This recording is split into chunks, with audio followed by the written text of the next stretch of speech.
Hello, and I am going to be continuing my NES history review, or not a review, but history on the NES.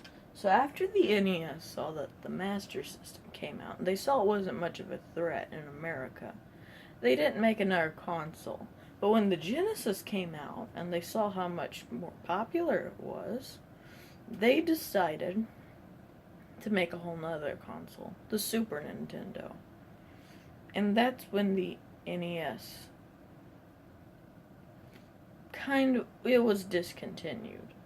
So the NES did last a long time, a lot longer than most, and its main competitor was the Genesis and the Master System, both made by Sega. So it was Sega versus Nintendo, and the most notable thing that the Genesis compared itself to the Super Nintendo was that the Genesis always talked out Nintendo. They always pointed them out, like, we're better than Nintendo, we have 16-bit. It even says it right on top of the console, 16-bit. So that was their main ad campaign. Another thing that the Master System marketed itself against the Nintendo was that it had its own light gun as well. So they did copy Nintendo in some things. And another notable thing was that they also copied the Game Boy with the Game Gear, except the Game Gear wasn't nearly as good. So the Sega Genesis marketed itself against the NES by saying, well, like I said in the last video, grow up from your childhood NES and get an adult Sega Genesis. The Sega Genesis, like I said, was a lot more popular than the Master System, in America at least. And even the Genesis had its own Max controllers, similar to Nintendo.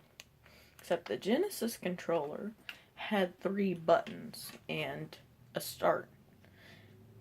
But the Master System didn't even have a start and select button. What it had was very similar to the Nintendo controller.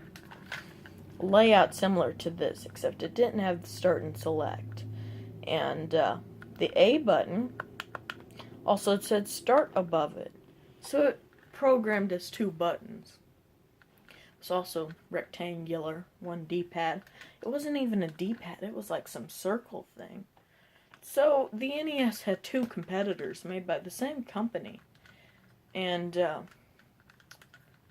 was considered 8-bit. And no one cared about bits. The Master System and the NES were both 8-bit, but at that time no one cared about bits. But the Genesis marketed itself as bits.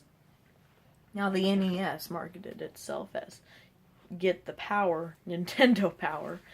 It always said power, like the power pad and power glove.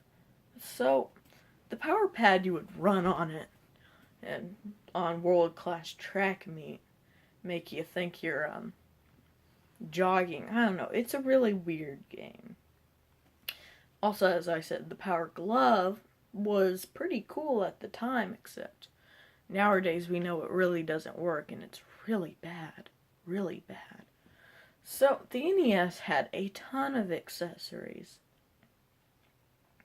And Nintendo in its commercials never mentioned the Genesis. They never talked about it. But Sega, they mentioned the NES and Super NES all the time in their commercials. They talked about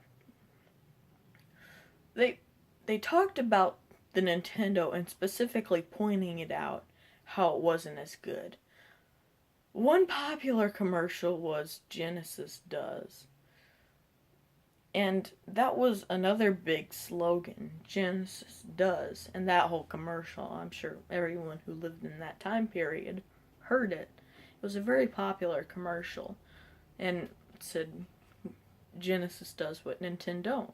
So they always said that Nintendo can't do what they can. But Nintendo, for whatever reason, never pointed out Sega, never talked about them in their commercials. The NES was so popular, it had its own magazine that told you how to beat levels in certain games and everything. So the NES was pretty popular, had its own magazine, had a power glove, a glove to play a game. It had a power pad.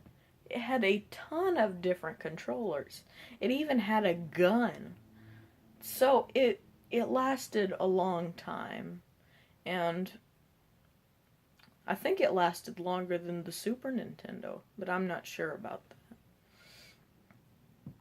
So, it was popular. Thank you for watching my NES review. Or history.